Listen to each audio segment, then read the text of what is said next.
حلیمہ سعدیہ جب بکریوں کو چرانے بھیجتی تھیں تو ساتھ شیمہ کو بھی بھیجتی تھیں۔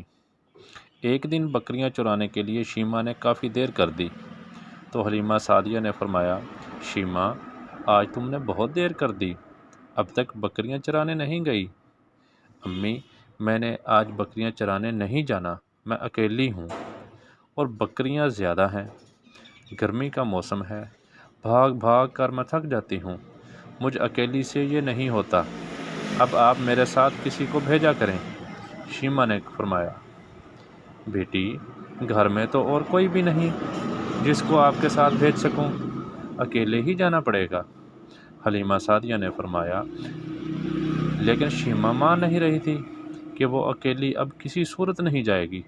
آخر اس نے کہا، امی جان، میں ایک شرط پہ جاؤں گی، اگر آپ میرے ساتھ میرے چھوٹے بھائی محمد صلی اللہ علیہ وآلہ وسلم کو بھیج دیں تو میں بکریاں چرانے چلی جاؤں گی، ورنہ کسی صورت میں نے نہیں جانا۔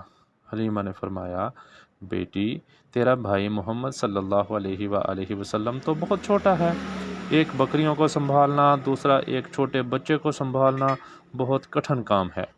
میری بچی، امی، میں اکیلی جاؤں گی تو بکریاں بالکل نہیں سنبھال پاؤں گی، اور اگر میرا چھوٹا بھائی محمد صلی اللہ علیہ وآلہ وسلم میرے ساتھ ہوگا تو بکریوں کو سنبھالنے کی ضرورت ہی محسوس نہیں ہوتی۔ ماں نے پوچھا، اے شیمہ، یہ تو کیا کہہ رہی ہے؟ مجھے سمجھ نہیں آ رہا۔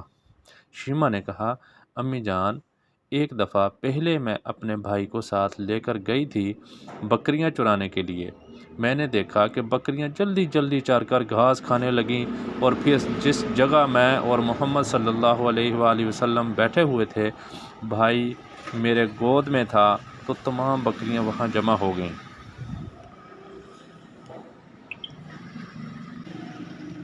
اور تمام بکریاں محمد صلی اللہ علیہ وآلہ وسلم کے نزدیک ہو کر اس کا چہرہ دیکھنے لگیں۔ سبحان اللہ! اے ازل کے حسین، اے ابد کے حسین، تجھ سا کوئی نہیں، تجھ سا کوئی نہیں۔ سبحان اللہ!